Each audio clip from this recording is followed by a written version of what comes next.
Hi guys, मैं राजकुमार चंद्रे। आप सभी का स्वागत है मेरे नए ब्लॉग में।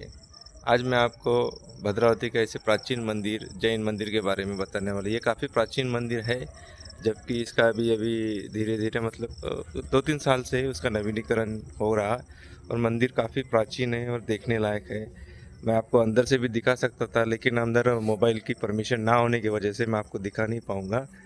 आइए मैं आपको दिखाता हूँ इस मंदिर के बाहरी भाग के अंदर जो मूर्तियाँ हैं आप देख सकते हैं। देखिए यहाँ पे भगवान जी की मूर्ति है, पार्श्वनाथ मंदिर की। काफ़ी मंदिर अच्छा है, काफ़ी लोग आते हैं यहाँ पे।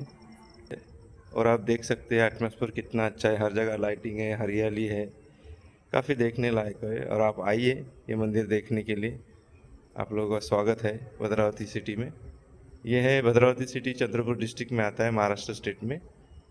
आप आ सकते हैं। Okay, bye.